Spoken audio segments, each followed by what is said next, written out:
I shouldn't say majority, but best theology and doctrine for us Christians today is the church not only serve the Christians, the believers, but we are to serve those others who are not Christians, including those people in other religions. So regardless of, that's a keyword, regardless of their religion, race, the color of skin, their education, their vocation, or gender. So these are not going to be obstacles or markers that divide people. In the past, church did that. Church marked people and divided them and kind of labeled them. These are the good people for Christian, and these are the not good for people for Christians. But when we say not good people for Christians, we probably limit that to the Antichrist and heretics. Even the heretics, you should include the people, because many of those heretics are manipulated and brainwashed, and they do not have own power to make a decision, and that is not their fault. So let's say include heretics. It depends on which position you are, but the thing is, Antichrist, we do not accept them as one of our own or any of those who are neighbors. So when Jesus said the neighbors, it does include enemies, but not the Antichrist according to the New Testament. The letters, Paul's letters, and the Peter's letters, John's letters, writings, they exclude Antichrist, and it says, do not even make a friends with these Antichrist. And that's a teaching, because it says God is going to deal with them. It is not your responsibility. It's not a church's responsibility. So we eliminate them. But other than them, even including heretics, they are called neighbors. And the historical lesson now says we are to serve all these people regardless of these divisions that past church had made, which include Muslims. So there are some Christians, evangelical Christians, thinking the Muslims are enemies. No, biblically speaking, they are not, because even in the Old Testament, the Gentiles were considered neighbors as long as they are not attacking Israelites. So when they deliberately, intentionally attack Israelites, it becomes enemies. But until then, they were neighbors, and when they say Gentiles, it's only religious distinction, like the Christians say we're Christians and non-Christians. Non-Christians does not have so-called negative connotation. It doesn't mean that they are bad people. They are just ones who do not know Christ, so that's why we call non-Christians or non-believers. That does not discriminate or look down on the people. But some Christians, and especially when I speak about the Korean church, some of the churches teach to look down on them and think them as a second-class citizens. That's not how Jesus taught us, and we need to be very careful about that. So discrimination and the classification and making ranks depending on certain characteristic like a race, gender, and these things are not going to be, it's not something that is Christian. It's not biblical. That's a lesson that we learn from the history, and being educated and developed and coming closer to the proper and sound teaching of Jesus and the Bible. So that's why we try to study this church history, right? Okay. So this conversion of Constantine and then making it a public, the national religion of Roman Empire, it has good and bad. Next, 563, Columba establishes mission community on Lona, which marks one of the missionary effort of a church. So overall, it's about the expansion of Christianity through empire. So here again, the history of a nation or nations, how these so-called secular history or history of a nation influence the church history. We know that in the time of this Roman Empire, again, the state and the religion is somewhat as one, and the expansion of Roman Empire, it meant expansion of the church. So again, is that a good thing or a bad thing? Sometimes the expansion of secular power goes against the church. Sometimes it goes with the church. And we have to be able to discern what are the positive effects and what are the negative effects of the nation and the church. So it is actually the problem, since many of you guys are from China. So the government officially, the constitution of Chinese constitution does state the freedom of religion, but in practice, except as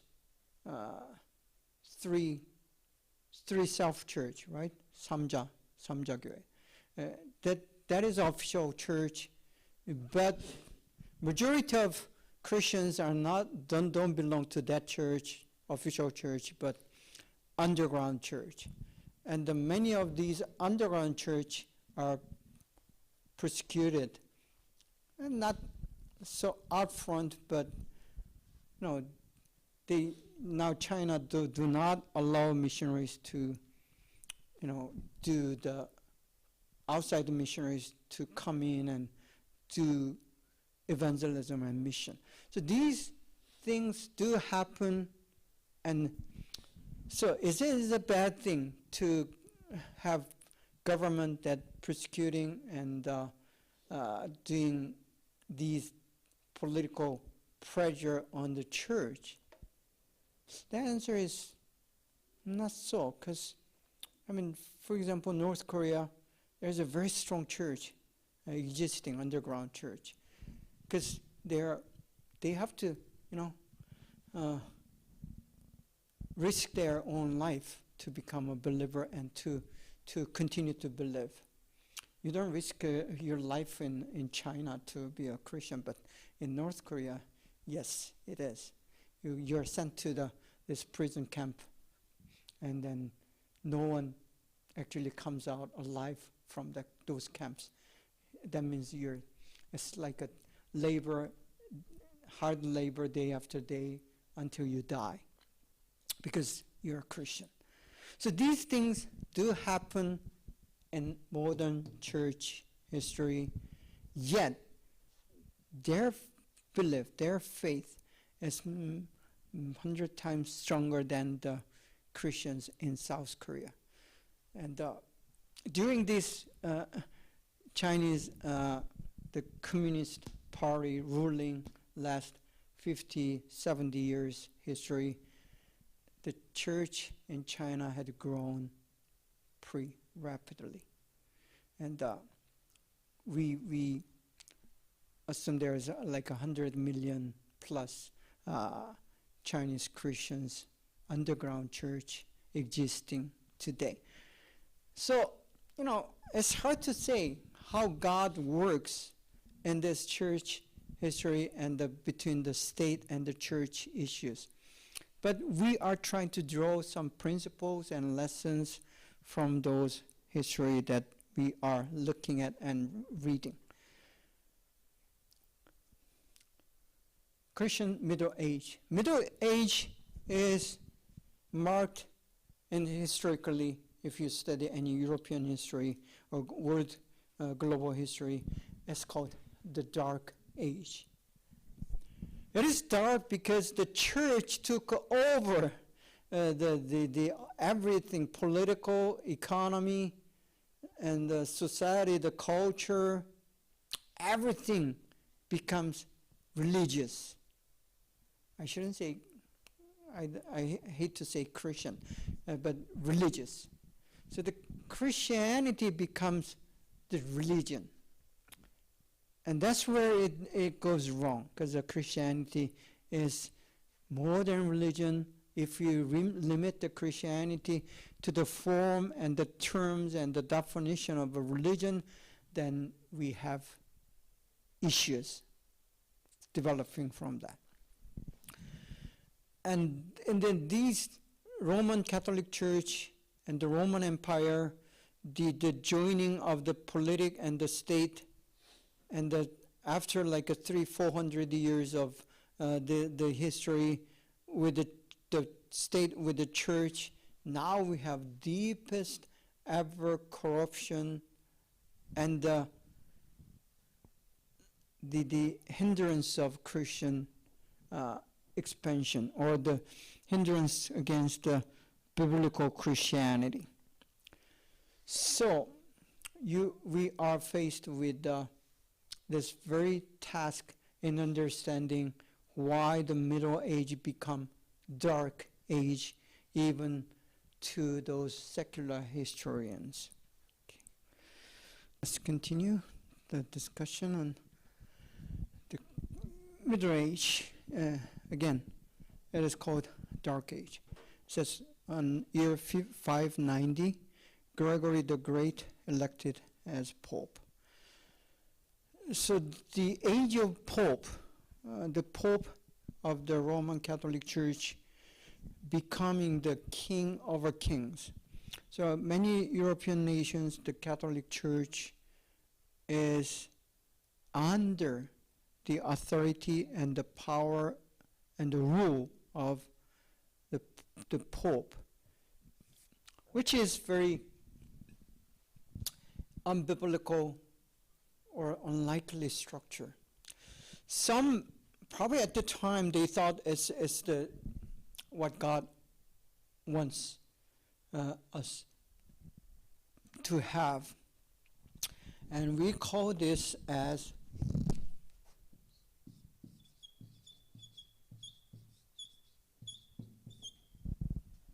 so it's a theocracy, like a democracy. So the state of, as a state, or the rule of state. Theo means God. So God ruling the state or states. And that's pretty much the ideal of the kingdom of God. And they probably thought it's a realization of the kingdom of God. Of course, when the church and the Christianity becomes the culture, and culture becomes Christianity, that's what we are expecting. But at the same time, as it goes on, the negative elements of human existence, which is not eliminated, and it will be hidden more deeply under the cover of religion or religious mask, which was happening, the same thing happening on the time of Jesus when he came, and then he was very furious against these Pharisees who are hypocritic. Their hypocrisy, the fake religion, was the target of Jesus Christ. So if Jesus came during this time of so-called dark age, he would have done the same thing against probably the Pope and then those leaders who are under Pope, who are doing all these corruptive, bad things for the power and the money and the pleasure and all these things. So, again, it's very paradoxical. As the church grows and church becomes the majority, and it becomes the mainstream, so to speak, then the corruption goes deeper and it becomes more hidden among the religious leaders. The same thing happens within a local church. When a local church becomes a mega church, it's not always so, but many times these mega churches looks good, and it looks like presenting the power of Jesus Christ, the power of God, and then the work of God, and the success. But on the other hand, these are the mega churches have also the depths of corruption that is hidden under the what we call institutionalization, which sometimes bring the negative effects with it. So we do witness some of these mega churches being corrupted, and in last 20 years or so, some of this does not only happen in America, but in South Korea as well. The leaders of a mega church were resigning because of the ethical issues regarding the money handling, and then also sexual immorality. All these things do happen to the leaders of megachurch, not only the megachurches, but churches. So always the lesson is, it is not always a good thing, the church to become more numbers. Numbers only mean it's only the numbers. It doesn't say that it is a good church. Good church is not in numbers. The work of God does not always appear as in form of numbers or size. So we have to be careful about size, the numbers becoming idol, as it had happened in the Dark Age. So that would be the lesson for the modern church today. The numbers may not mean much. Okay, 1180, jumping to 1180, crusade against Islamic Empire. See, this would be one of the major historical mistakes resulting from the papal, we call papal power. That's the word that we use.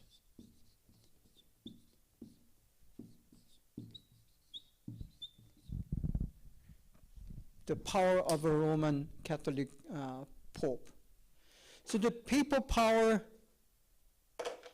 misuse of papal power for the political reasons, disguised by religious justification. They say it's a crusade to save Gentiles, to bring them to Christianity. And they justified violence, war, killing of innocents in the name of God. See, this is a very dangerous thing. In Islamic world or among Muslims, they have something called the jihad. Jihad and the crusade, there's no difference. I mean, they're using the name of God to justify their political ambitions and political move and so on. And when that happens, history says it's never been God's will. God never authorized or endorsed these war against pagans, so-called. So here's the word.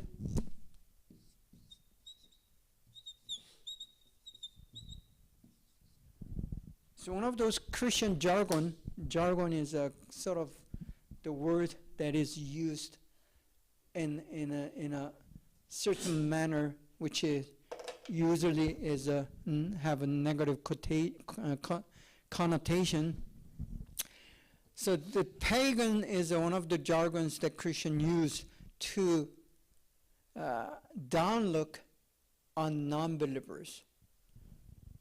So sometimes in Jewish culture, Gentiles used in the same way. The pagans, it's not the word that we want to use anymore because it's not only politically incorrect, it's spiritually and biblically incorrect. Even though the word pagans appears in the Bible, in the New Testament as well, but the connotation there is just same as neutral Gentile, non-believers.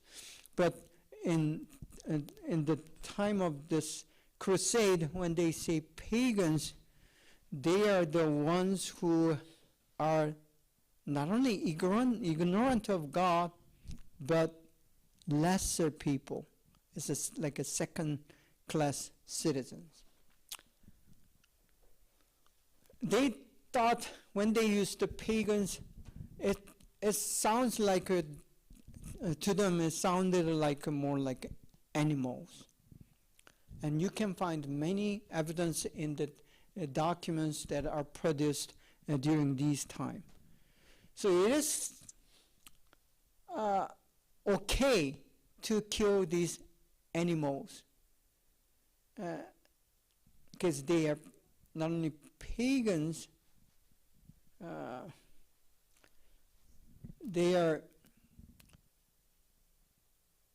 because they are without God, they are not worthy considered as a human being.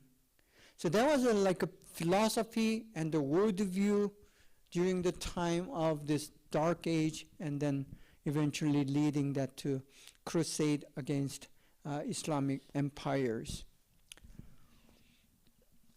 And that would be one of the major historical mistake the Christianity or the church, not the big church, but small c church had made in the history. And majority of Christian church historians would agree that it was a bad thing, poor judgment, and it's a result of power, the papal power that is corrupted. Then let us jump into 1500, 14th century. 16th century. Erasmus published the Greek New Testament. These are one of the very positive,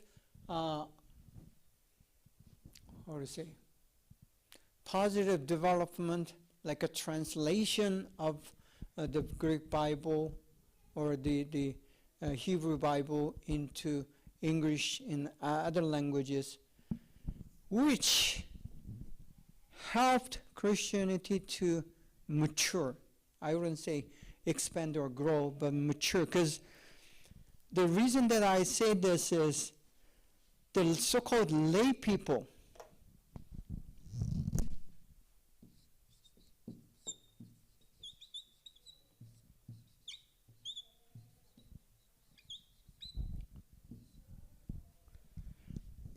this would be today it you could have a politically incorrect connotation, the meaning or the notion to it, because lay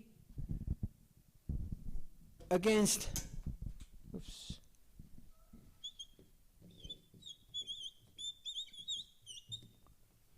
clergy are the higher class, and the lay is like a lower class. That's the initial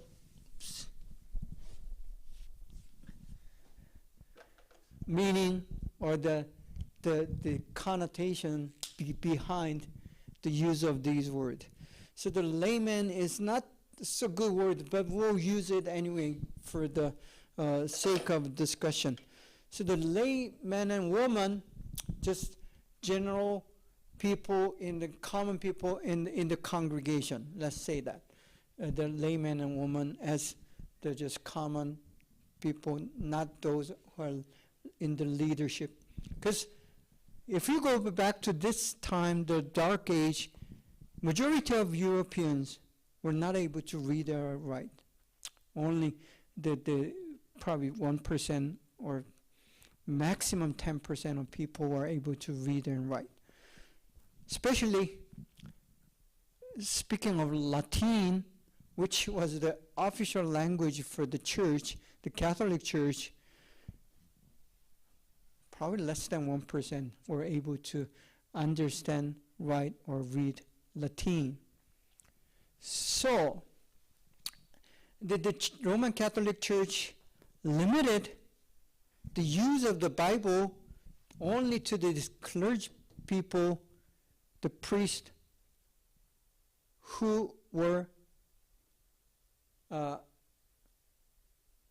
able to read Latin. That means the Bible was only available to these people because the Bible was only translated into Latin at the time, which limits the knowledge and understanding of Bible at all. So they believed whatever the clergy people, the priest taught them. Whatever the Pope says, they thought it is true. It is what, because they believe Pope is the representation of the Peter's line. And then they believe that the popes would have same authority and the knowledge and the perfection like a Peter does. And some even thought that the Pope is the representation of Jesus on earth until he comes. So they believed Pope and these priest, clergy people, whatever they tell you, they believed. That's why they were able to sell this indulgence paper, meaning indulgence is the paper saying that you are saved, you are going to go to heaven, and you have to buy it to go to heaven. So those things happened because they were not able to read the Bible or understand Bible, because the Mass, the worship in the Roman Catholic Church were done in Latin until the late 19th century, which means most people sitting there are listening to the language they don't understand. It's like the Chinese Christians going to a church, and then you have to listen to Korean sermon, and you wouldn't understand almost nothing. So that they come to church, sit there, but they don't learn anything. And the translation of this Greek New Testament and Hebrew Testament in Greek, which is called Septuagint, into English was a very big breakthrough. But until then, this publishing of a Greek New Testament, you should be able to understand and read the Greek to be able to understand the Bible. So it's the keyword here, establishment of the Catholic Empire, crash between the two civilizations, the Islamic Empire and the Christian Empire, the Roman Empire actually, Latin and Anglo-Saxon Europe. So these are some of the characteristics that you may draw out from some of these historical events. Then continuing in the 16th century, 1517, Luther posted his 95 Theses.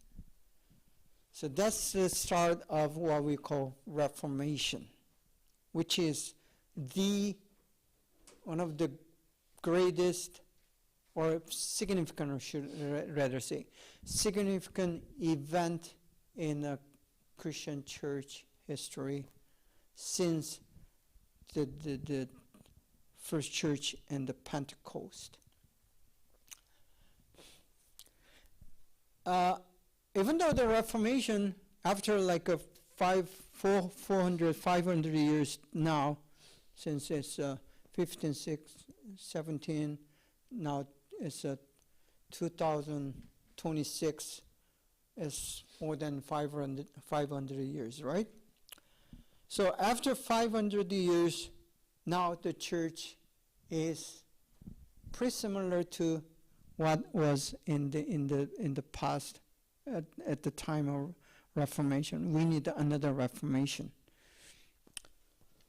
But the idea, the very idea that the Luther, so one of the Christians who happens to be a German, but Germany is basically a Catholic church at the time, and he is going against the papal power, the human authority that is not biblical, that is not teaching what the Bible teaches. It's another institution, and then he is against it. So there are 95 theses. Basically what it's saying, it is the Roman Church, Roman Catholic Church is not the church that God wants us to be. It's not only Luther, but Zwingli and the Calvin. These are some of the major figures that contributed to the Reformation. So if you have to understand the history of a Protestant church and comes to modern church history, we probably want to begin right there. And without understanding the principle and idea and the direction of Reformation, you probably will not understand the modern church history. What it does is to separate the church from the influence of state politics. So there is the idea of separation of the church and the state, or the political power. Church, freeing church from the political power, or eliminating political power from within church. It is a very different perspective and a different interpretation. Are we trying to eliminate that power element, political power element within the church or from church, or are you trying to free the church from the political authority and power?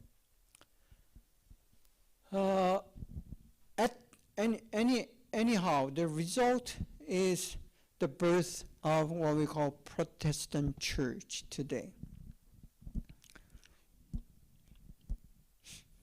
And then it's not only the political movement or power movement against the papal authority, but it's also theological and doctrinal fight against the Catholic doctrine and the teachings and theologies that are not biblical.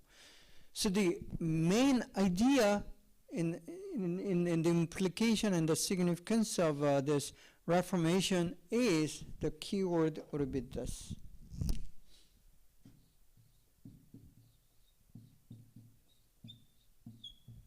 Return to the Bible.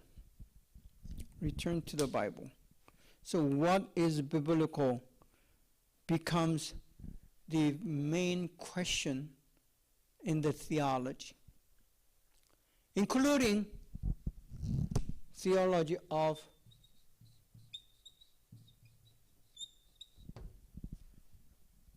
so what we call in the systematic the theology we call soteriology, which is a theology of salvation.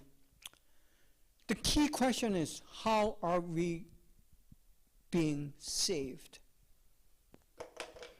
Catholic Church taught, if you're born, because automatically you're going to born into the Christian state and to the church, because as church is state and state is church, almost everyone who are born in Germany, France, England, or these so-called Christian countries, you automatically become a Christian.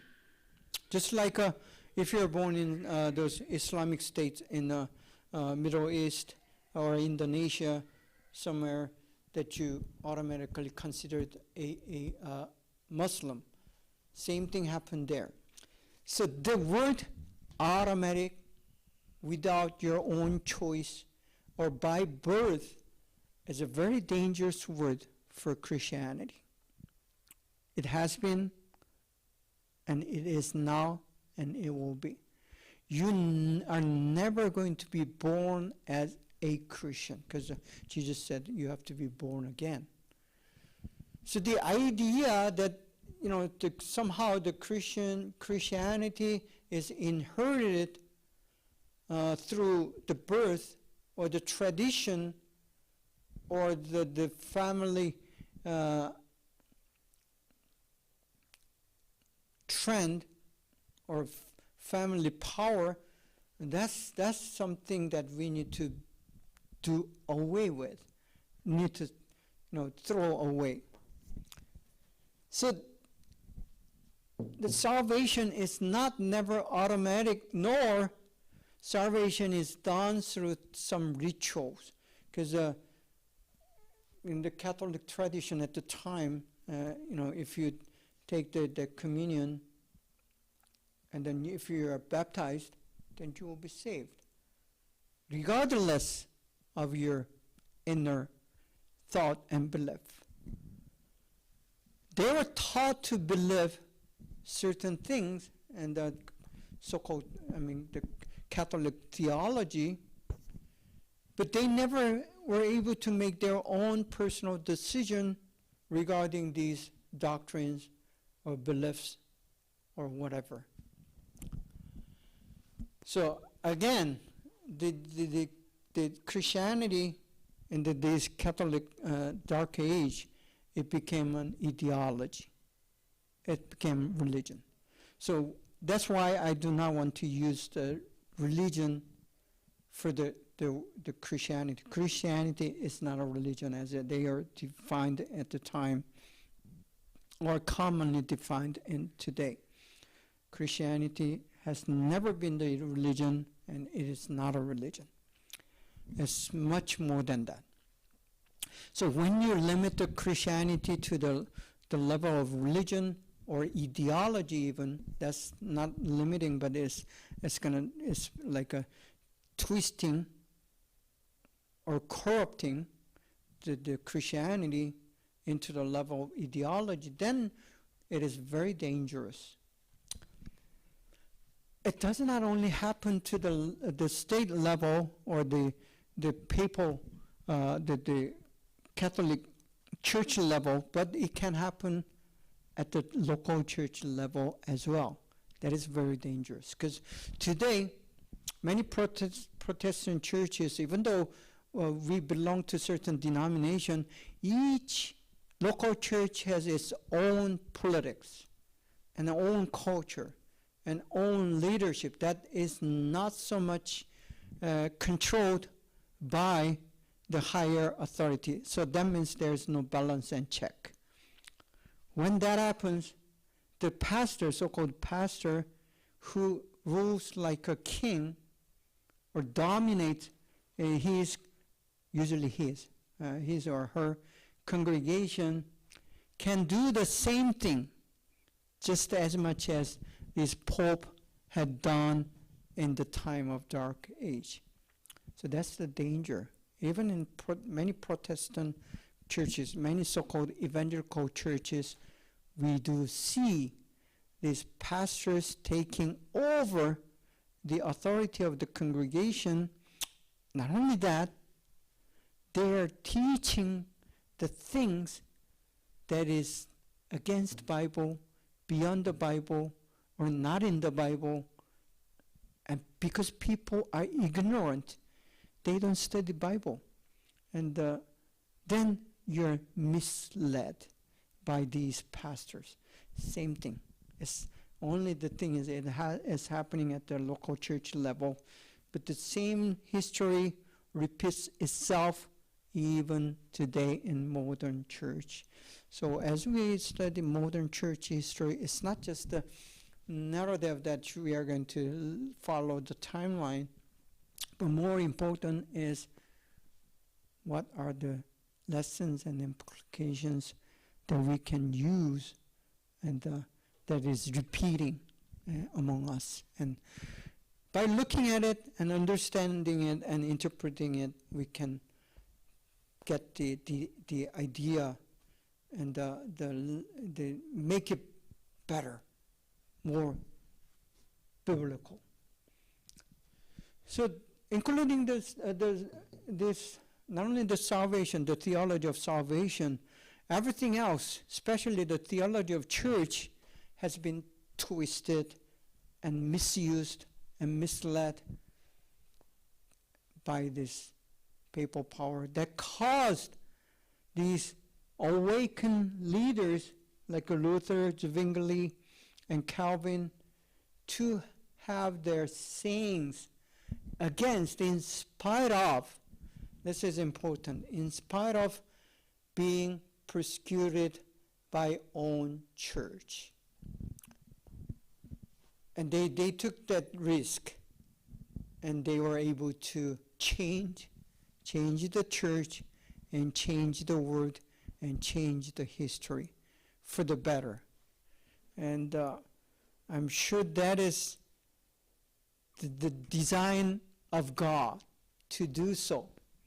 And God was able to use these leaders, these people, awaken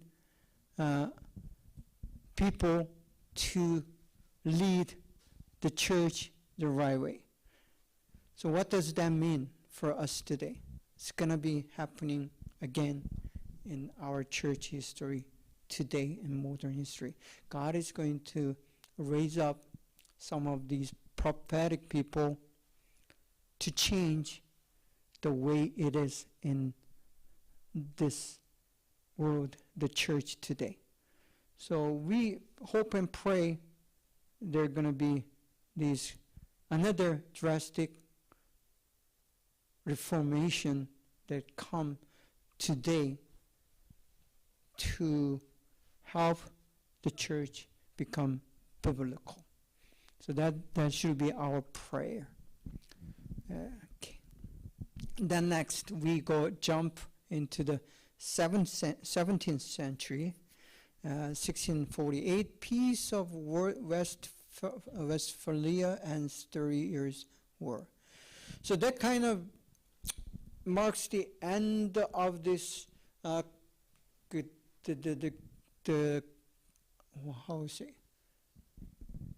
consequence of Dark Age. So it says, protest against the Roman Catholicism, Anglo-Saxon Europe versus Latin Europe, church and state. Again, the issue church versus or church and the state. And then while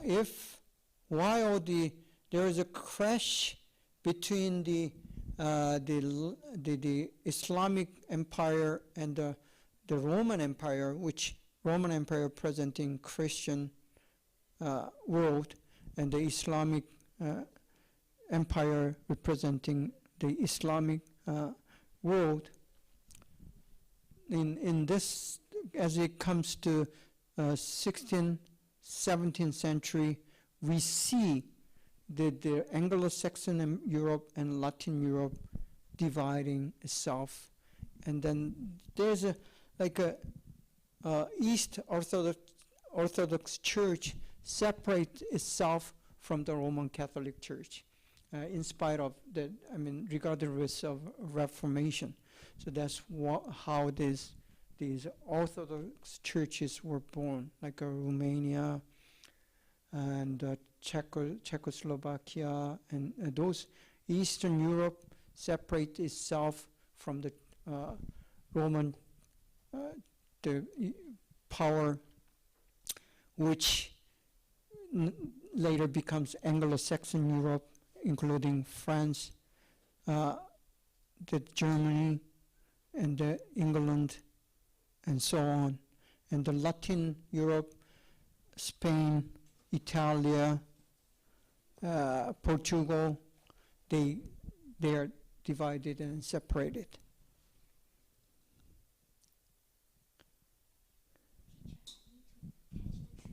Okay.